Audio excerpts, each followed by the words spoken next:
Hello friends, எல்லாரும் எப்படி இருக்கீங்க? எல்லாரும் கண்டிப்பாக நல்லா இருப்பீங்கிறத நான் நம்புறேன். இன்றைக்கி நம்ம என்ன பார்க்க போகிறோம் அப்படின்னா, ரொம்ப நாளைக்கு முன்னாடி என்னோட சப்ஸ்கிரைபர் ஒருத்தவங்க பேசிக்கான வெஸ்டர்ன் ட்ரெஸ்ஸோட ஹேர் ஸ்டைல் கேட்டிருந்தாங்க. சாரிங்க, ரொம்ப ரொம்ப லேட் ஆயிருச்சு, ரொம்ப சாரி. ஸோ இப்போ நான் வந்து எப்படி இந்த ஜீன்ஸ் இந்த மாதிரிலாம் போட்டேன்னா நான் எப்படி ஹேர் ஸ்டைல் பண்ணுவேன்னு பார்த்தீங்கன்னா, பேசிக்காக எனக்கு ரொம்ப பிடிச்சது பஃப் தாங்க. அது எனக்கு ரொம்ப நல்லாவும் செட்டும் ஆகும். ஸோ நான் அது மாதிரி பஃப் தான் வைப்பேன். ஸோ ஆல்ரெடி நம்ம ஷார்ட்டில் சொன்ன மாதிரி ஐப்ரோஸ் டு ஐப்ரோஸ் வந்து நம்ம செக்ஷன் சின்னதாக எடுத்து நல்லா நீங்கள் கோம் பண்ணி பின் பண்ணிட்டீங்கன்னா பஃப் வந்து ரொம்ப மீடியமான பஃப், ரொம்ப நீட்டாக இருக்கும். எங்கேயுமே கொஞ்சம் அதிகம் கம்மி தெரியாமல் ரொம்ப நீட்டாக இருக்கும். ஸோ அப்படி வச்சுப்பேன். அது மட்டும் இல்லாமல் அதுலேயே சைட் பஃப் மாதிரி சம்டைம்ஸ் வைப்பேன். எனக்கு சைட்ஸும் கொஞ்சம் செட் ஆகும்.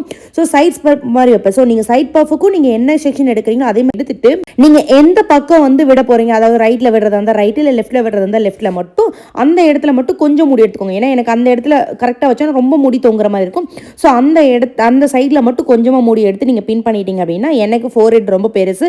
ஸோ நான் அதனால் அந்த பேபி ஹேர்ஸ்லாம் கொஞ்சம் எடுத்து விட்டுப்பேன். ஸோ நீங்கள் அந்த மாதிரி எடுத்துட்டீங்கனாலும் ரொம்ப நல்லா செட் ஆகும். நான் இந்த மாதிரி கொஞ்சம் ஸ்லீவ்லெஸ் இல்லை ஜீன்ஸ் பேண்ட் இந்த மாதிரிலாம் போடும்போது கண்டிப்பாக நான் இந்த மாதிரி தான் பண்ணுவேன். இந்த ஹேர் ஸ்டைல் எனக்கு ரொம்ப செட் ஆகுங்க. நான் போனி போடுறேன் அப்படிங்கிற மாதிரி இருந்தால் கண்டிப்பாக போனி போடுவேன் அப்படிங்கிற மாதிரி தான் பஃப் போயிடுவேன். ஏன்னா எனக்கு சைடு பஃப் வச்சுட்டு என்னால் போனி போட்டால் அந்தளவுக்கு நல்லாயிருக்கும். லோ போனி மட்டும் தான் போட முடியும், ஐ போனி போட முடியாது. ஸோ அதனால் நான் லோ போனி போடுறேன் இல்லை ஃப்ரீயாக தான் விடுறேன் அப்படின்னா நான் கண்டிப்பாக சைட் பஃபுக்கு போயிடுவேன். அப்படி இல்லைனா தான் சென்டர் பஃப் போவேன். அதே மாதிரி நீங்கள் சைட் பஃப் எடுக்கும்போது வந்து டேரெக்டாக ஸ்ட்ரைட் கோடு மாதிரி எடுக்காதீங்க. அது எப்போவுமே ஒரு மாதிரி ஆக்வர்டாக இருக்கும், நல்லா இருக்காது. ஸோ கொஞ்சம் நல்லா கர்வ் மாதிரி ஒரு ரவுண்ட் ஷேப் மாதிரி போனீங்க அப்படின்னா அந்த முடி வர்றதுமே வந்து ரொம்ப அழகாக இருக்கும். ஸ்கேல்ப் அதிகமாக கிளியராக தெரியாது. எனக்கு வந்து ஸ்கேல்ப் ரொம்பவே நல்லா தெரியும். ஸோ நான் அதனால் எப்போவுமே ரொம்ப ஸ்ட்ரைட்டாக எடுக்க மாட்டேன், லைட்டாக ஒரு கிராஸ் மாதிரி தான் போவேன், போயிட்டு எடுத்துப்பேன். அதே மாதிரி நீங்கள் இந்த சைட் பஃப் வைக்கிறதுலேயே வந்துட்டு அந்த பின் பண்ணுறது வந்து தெரியக்கூடாது. இதுவுமே ஒரு சில ட்ரெஸ்க்கு நல்லா இருக்கும். நான் சுடிதாரெல்லாம் போடும்போது வந்து எனக்கு அந்த பின் தெரியக்கூடாதுன்னு நினைப்பேன். ஜீன்ஸை விட இந்த சுடிதார்லாம் போடும்போது அது ரொம்ப ட்ரெடிஷ்னலாக தெரியும். அந்த இடத்துல பூ வச்சா எது வச்சாலும் எனக்கு அந்த பின் எல்லாம் தெரியக்கூடாதுன்னு நினைப்பேன். ஸோ அப்போ வந்து நம்ம எந்த சைடு எடுக்கிறோமோ அந்த சைடில் செக்ஷன் எடுத்துகிட்டு நான் இப்போ எடுத்துருக்க மாதிரி இந்த சென்டர் முடியை மட்டும் எடுத்து நீங்கள் ஒரு சைடில் குத்தி வச்சுட்டு அப்புறம் நீங்கள் எதை சைடில் குத்த போகிறீங்களோ அந்த கொஞ்சம் முடி எடுத்து லைட்டாக ஒரு ட்விஸ்ட் மட்டும் பண்ணிக்கோங்க. ஏன்னா அப்படியே மொத்தமாக குத்துனீங்கன்னா உள்ளே குத்துறதுக்கு ரொம்ப நல்லா குத்த முடியாமல் போயிடும். ஸோ அதனால் ஒரு ட்விஸ்ட் மட்டும் பண்ணிவிட்டு அதை நீங்கள் பின் பண்ணிடுங்க. நல்லா சேஃப்டிக்கு 1 or 2 பின் பண்ணிக்கோங்க. ஏன்னா அதை நம்ம உள்ளே குத்துறதுக்கு திடீர்னு வந்துருச்சுன்னா ஒரு மாதிரி நல்லா இருக்காது. ஸோ நான் ஒரு 2 பின் குத்திட்டு நான் எடுத்து வச்சிருந்த முடியும் நல்லா எடுத்து விட்டுறேன். நல்லா அந்த முடி எடுத்து நீங்கள் கோம் பண்ணிட்டீங்கன்னா அந்த பின் தெரியாததுக்கும் இது ஒரு விதமான ஸ்டைலாக ரொம்பவே அழகாக இருக்குங்க. எனக்கு இது ரொம்ப பிடிக்கும். நான் சாரீலாம் போட்டேன்னா கண்டிப்பாக இந்த மாதிரி போடணும் அப்படின்னு நினைப்பேன். எனக்கு இந்த ஜீன்ஸை விட இந்த சாரியில் வந்து அந்த பின் தெரியாமல் குத்துறது ரொம்ப நல்லா இருக்கிற மாதிரி இருக்கும் சாரீ சுடிதார்லாம். ஸோ நான் அந்த மாதிரி குத்திப்பேங்க. அதுக்கப்புறம் பார்த்தீங்க அப்படின்னா சம்டைம்ஸ் சென்டர் நேர் எடுப்பேன். எனக்கு சின்ன வயசுலேருந்தே சென்டர் ரொம்ப பிடிக்குங்க. அது ஸோ அந்த மாதிரி நீங்கள் சென்டர் நேர் எடுத்துட்டு அந்த ஐப்ரோ பஃபுக்கு வைக்கிற மாதிரி ஐப்ரோஸ் டு ஐப்ரோஸ் நீங்கள் அந்த செக்ஷன் கொஞ்சம் எடுத்துட்டு இந்த மாதிரி ஒரு லேசான லப்பர் பேண்ட் எடுத்துக்கோங்க. ஏன்னா ரொம்ப திக்காக போட்டிங்கன்னா அது ரொம்ப ஆக்வர்டாக தெரிகிற மாதிரி இருக்கும். ஸோ இந்த மாதிரி சின்ன ஒரு லப்பர் பேண்ட் எடுத்துக்கோங்க. லப்பர் பேண்ட் போட்டுட்டு அதுக்கப்புறம் நீங்கள் வந்து அந்த முடியை வந்து உள்ளே ட்விஸ்ட் பண்ணி எடுத்துருங்க. ஸோ நிறைய பேர் என்ன சொல்லுவாங்க அப்படின்னா, எனக்கு அது நல்லா வரல அப்படிம்பாங்க. நீங்கள் வந்து இந்த முடி கொடுக்கறது வந்து உள்ளேருந்து கீழே கொடுக்கணும். ஸோ நிறைய பேர் என்ன பண்ணுவாங்க, கீழேருந்து மேலே கொடுப்பாங்க. ஸோ நீங்கள் அப்படி கொடுத்தீங்க அப்படின்னா அந்த முடி வந்து நான் பண்ணி காட்டுறேன் பாருங்கள், அந்த முடி வந்து ஒரு மாதிரி நம்மளுக்கு கலண்டு வந்துற மாதிரி இருக்கும். இந்த ஃபினிஷிங்கில் வராது. ஸோ நீங்கள் எப்போவுமே முடி வந்து மேலேருந்து தான் கீழே கொடுக்கணும். இதே மாதிரி வந்து நான் 2 சைடுமே பண்ணிக்கிறேன் பாருங்களேன். இந்த ஸ்டைலுமே வந்து எனக்கு ரொம்ப பிடிக்கும். நான் எப்போயாவது எனக்கு சைட்ஸ் வேண்டாம், சென்டர் ஒரு சில ட்ரெஸ்க்கு வந்து எனக்கு சென்டர் எடுக்கணும்னு தோணும். ஸோ அந்த மாதிரி சென்டர் நான் எடுத்துட்டேன் அப்படின்னா பஃபுக்கு பதிலாக நான் கண்டிப்பாக இது போயிடுவேங்க. இதே ஸ்டைல் வந்து எனக்கு சம்டைம்ஸ் வந்து நேர் எடுக்காமையும் வேணும்னு தோணும், வெறும் சென்டரில் மட்டும் போட்டுக்கலாம் அப்படின்னு தோணும். ஸோ அப்படி இருக்கும்போது நம்ம எப்போ எடுக்கிற மாதிரி பஃபுக்கு எடுக்கிற மாதிரி ஐட்டோ எடுத்துட்டு ஸோ நான் அதில் வந்து அந்த லப்பர் பேண்ட் போட்டுக்குவேங்க. அதுக்கப்புறம் நம்ம அந்த லப்பர் பேண்ட் போட்டுட்டு நம்ம ட்விஸ்ட் பண்ண முடியும். இப்போ நான் சொன்னேன் பார்த்தீங்களா, நம்ம லப்பர் பேண்ட் போட்டுட்டு கீழேருந்து மேலே கொடுத்தா வந்து அந்த ஃபினிஷிங் எப்படி வரும்னு சொல்லிட்டு இப்போ காட்டுறேன் பாருங்களேன். நம்ம கீழேருந்து மேலே கொடுக்கும்போது அந்த முடி அழகாக அப்படி கீழே போய் செட் ஆகாது. ஸோ செட் ஆகாத போது நம்மளுக்கு இப்படி முன்னாடி வரும், இல்லை தூக்கிட்டு வரும். நானுமே ஃபஸ்ட் டைம் ட்ரை பண்ணும்போது இப்படி தான் ட்ரை பண்ணேன். ஸோ எனக்கு நல்லாவே வரல. அதனால் நம்ம என்ன பண்ணணும்னா எப்போவுமே இந்த லப்பர் பேண்ட் போட்டு மறக்காமல் மேலே இருந்து மட்டும்தான் கீழே கொடுக்கணும். மேலேருந்து அந்த கீழே முடியை கொடுத்தீங்கன்னா மட்டும்தான் விடும்போது நல்ல முடி நல்லா பஃபியாக நல்லா ஒரு சின்ன நம்ம போனி போடுறதுக்கு இந்த மாதிரி போனியுமே இந்த மாதிரி நம்ம போடும்போது அதனால புஸ்ஸுன்னு ரொம்ப அழகாக தெரியுங்க.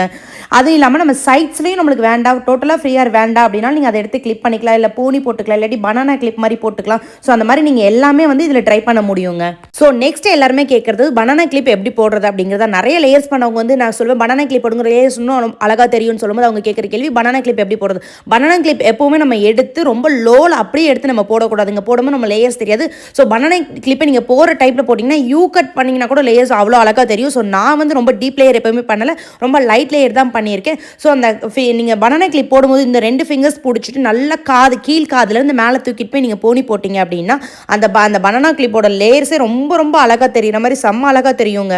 ஸோ நெக்ஸ்ட் டவுட் நிறைய பேர் எங்கிட்ட கேட்குறாங்க, நீங்கள் கீழே கேர்ள்ஸ் பண்ணுவீங்களா இல்லை ப்ளோ ட்ரை பண்ணுவீங்களா? நான் எதுவுமே பண்ண மாட்டேங்க. நான் என்ன மெத்தட் யூஸ் பண்ணுறேங்கிறது உங்களுக்கு சொல்கிறேன். ஸோ அதுக்கு வந்து நீங்கள் ஃபஸ்ட்டு ஹேரை நல்லா கோம் பண்ணிக்கோங்க. இதை நீங்கள் நைட்டே பண்ணிட்டீங்கன்னா இன்னும் பெஸ்ட்டு. ஸோ நல்லாவே நீங்கள் நல்லா கோம் பண்ணிவிட்டு இந்த மாதிரி ஒரு லப்பர் பேண்டை எடுத்துக்கோங்க. ஸோ நான் என்னோட ஹேரை நல்லாவே கோம் பண்ணிவிட்டு இந்த லப்பர் பேண்டை வந்து நான் போட்டுருவேன். ஸோ இந்த லப்பர் பேண்டை எப்படி போடணும்னா, நீங்கள் ஃபஸ்ட் ரவுண்ட் போடும்போது ஃபுல்லாக எடுத்துடணும். செகண்ட் ரவுண்ட் போடும்போது நீங்கள் ஃபுல்லாக எடுக்கக்கூடாது.